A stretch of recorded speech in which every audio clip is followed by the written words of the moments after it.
Hi, I hope this video is useful to some people. Now, I won't have a lot of fancy editing or cinematics, but I'm hoping that this simple and reliable guide will get you started with Rust electricity. Everything in this video can be found via the Rust Electrical Handbook, created by Swift Coyote, and if you need help, join the Restoration Workshop, a Discord server dedicated to electricity. Link will be in the description for both the Electrical Handbook and the Discord. I also hope this will be the first of a mini-series going over Rust Electrical, so bear with me if more videos take a long time to come out. I do, struggle with being consistent.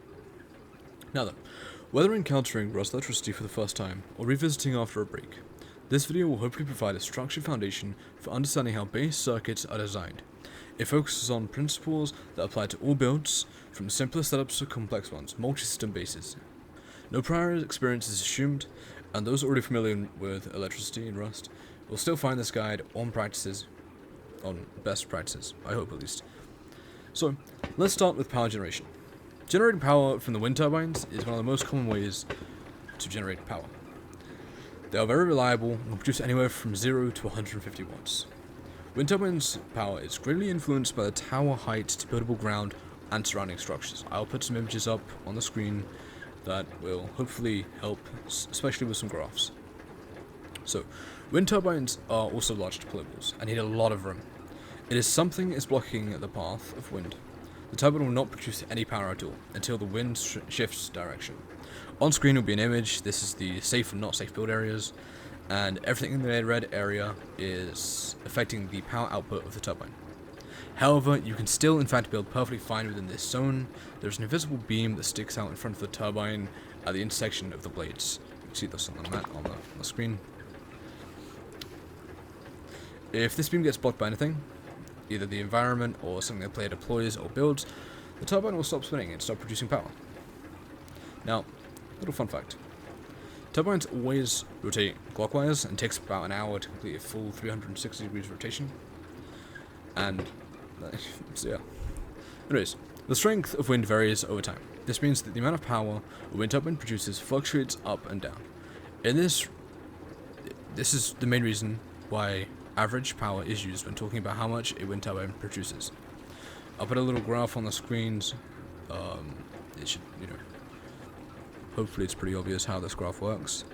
You have fluctuations going up and down, and then you have kind of the median, which is the red line going across. Anyways, let's talk about some solar panels quickly before we move on to power storage and active usage. Solar panels, I'm honestly not going to get into the complicated stuff with we're not going to talk about winter and summer solstice. If you're on console Rust, you'll just need to face the solar panels south, and on PC, well, it's different, because on PC there is seasons. There's the winter and summer solstice. That's something that would require a more detailed video, but I'm not going to get into that, and I don't think I will make a video on it. But to get power effectively, have two panels, one facing east and one facing west, to get a full 60 Rust watts for the entire day cycle. So take full advantage of the solar system, or solar panels. Try to capture the sun in the morning, at the moment it exactly rises off the horizon, and all the way to the moment the sun drops below the horizon at night. So in order to accomplish this, line of sight is obviously needed to each horizon. I put some images on screen from the Restoration Handbook that might be useful to you on solar panel power, but it just face one west and one east. That is the most simple way to do it. Now, let's talk about some power storage. As you can see, each battery is, different, but we're going to talk about the large battery, and yeah, so batteries are actually 80% efficient. That is, if we go to the battery in crafting, you can see here it says with a maximum of 80% efficiency. What that means is if you have 100 Rust watts from a turbine, you would times that by 0.8, meaning you would get 80 Rust watts of usable battery or usable power through a battery. The charging and discharging rate is based on this 80% efficiency and something called active usage. So let's go talk about active usage real quick.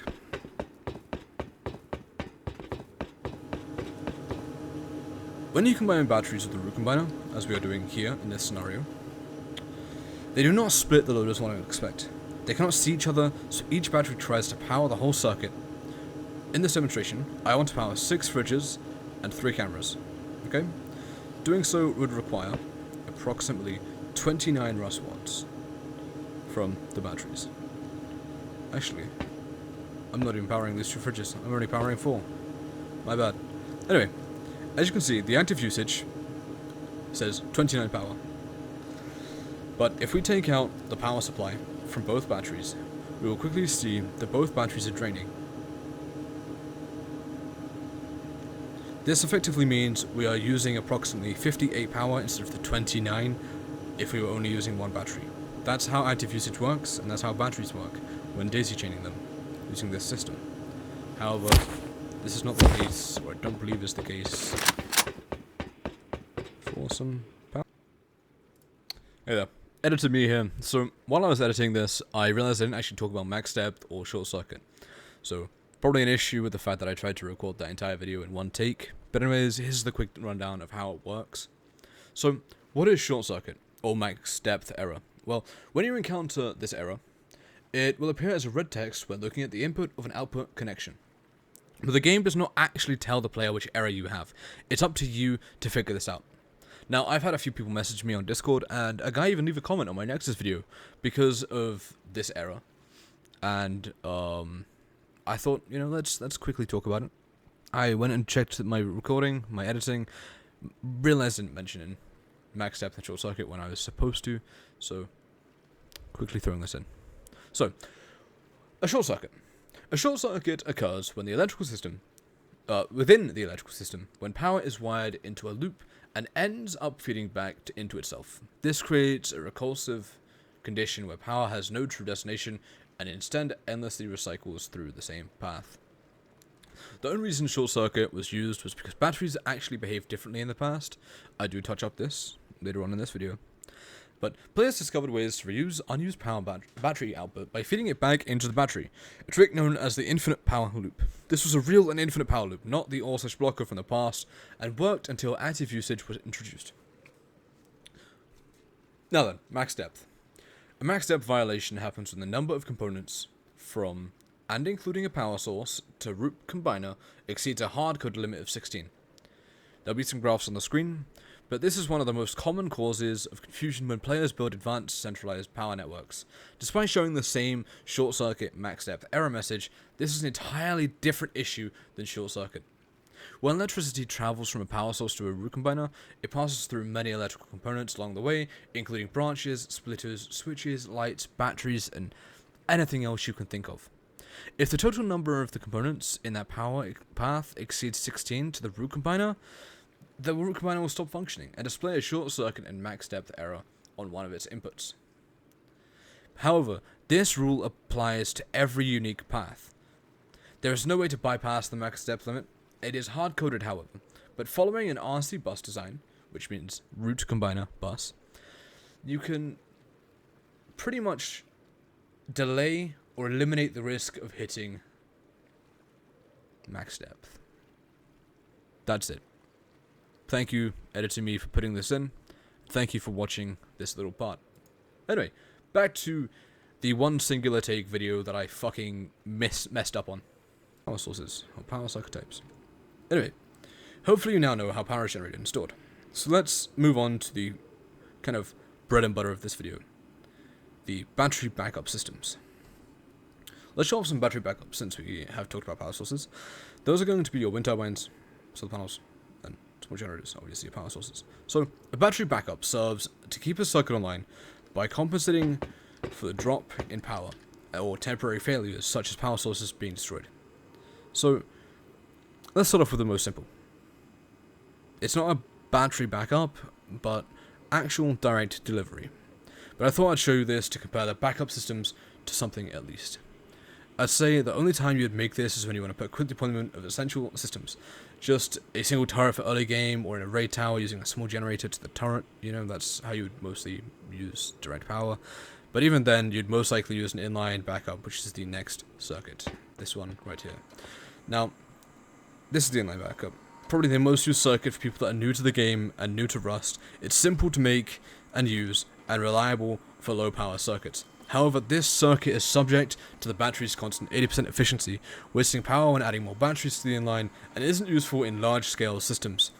It also has the flaw that when the battery is destroyed, everything goes offline. Now, I would say that this system is only really effective for high burst output and not the constant high power load. Let's talk about this Tesla run. This is a very good demonstration, I believe. Now, Tesla traps require 25 power to deal the most damage, and here I've created an inline system using batteries and, root combiner. That, with root power going to the batteries, and then the batteries combined to deal 200 power to all the Tesla coils to fully function. See? Pretty effective. Now, to determine how much input power is needed to require a sustained battery without draining, you would do input power equals active usage divided by 0.8. So for example, if a large battery shows 100 active usage, then 100 divided by 0.8 equals 125, meaning you would need 125 power is the amount required to keep the battery in a neutral state where it's not draining nor charging. That's how the battery efficiency works. I could have mentioned that earlier, but I didn't. Anyway, next is the core. This is an upgraded version of the inline and introduces the first backup system. What this does is if the battery is destroyed, the system automatically switches to the source power, meaning circuits stay powered. This system is more reliable than the standard inline backup and maintains power with output when the battery is removed or destroyed. I'll do this quickly by picking up the battery. As you can see, power stays on. Very nice. Unfortunately, however, this system is still subject to the 80% efficiency of batteries.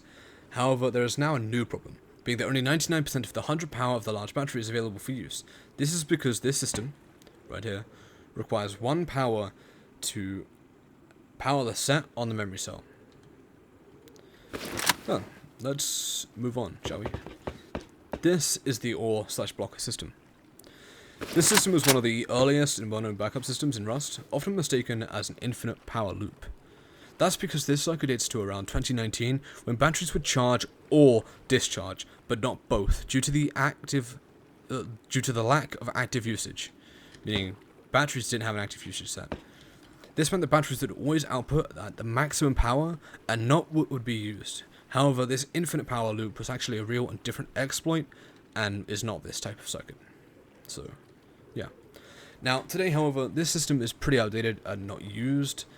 That's mostly because it's not optimized for circuits under 100 Rust watts. It wastes power during battery discharge because main power continues to flowing but is not used, and it uses outdated logic that ignores the modern battery mechanics. Now, this next circuit is probably one of my favorite early game circuits to put up, and that is the Nicor. This is what the Nicor looks like now. I believe there's a few outdated versions that still circulate. There's a video on it that I've seen that I used until I found out this is one. It's the most optimal. But this circuit is named after its creator, Ni, and is the modern version of the old OreBlocker circuit. This system allows circuits to be powered from main source while excess has gone to batteries, and when main power is not enough, batteries automatically take over. However, this circuit has an issue, and that's the fact that if battery is depleted or is destroyed while active, main power must return to significant levels of power, and then power is then restored. And next, the BCN, or the battery technical, fixes this issue. This is the BCN. This system was created by Swift Coyote, and adds a sort of battery health system, shall we say. This means it checks if batteries are still there, eliminating the issue that the Nicor has. In the standard Nicor designs, if batteries failed while active, this system would remain unpowered until the source power was fully recovered and fully enough to power the circuit again. The BCN, however, corrects this by forcing an immediate return to main power, even if the main power is not enough to power all systems. Now, I would say the only limitations of this circuit is that you would need to have an understanding of logic flow, of how memory cell prioritizes, and how an OR switch input could affect behavior of power flow. So let's talk about that. As you can see, we have root power, which is green, going into the input A of this OR switch, and blue coming from batteries going into the B input. If I was to switch these, and obviously color them respectively, we would see that the batteries will now get drained. Well, they should get drained. No. Sorry, my bad. They're not going to get drained because we're not using enough. So if we do, say, 150, Let's set this to 150. Even though obviously, is it enough? Yeah, we're doing 200. How this works is battery power is getting used first and then source power. So you want to make sure that your batteries are obviously going into input B and source power into input A. Oh, input A. So that's how the system is working. Now, let's move on to the final circuit of this video. This is the Nexus, which stands for Needs Energy Exchange and Uninterrupted Supply. This system tries to pull some extra use out of your power you generate by charging external batteries once the core batteries are full. As we can see, these core batteries are full, and power is now going to these batteries, which are also conveniently full. Unfortunately. By adding external batteries and a way to charge them with your source power, you allow turrets and other defensive circuits to have their own isolated power bank located away from the core.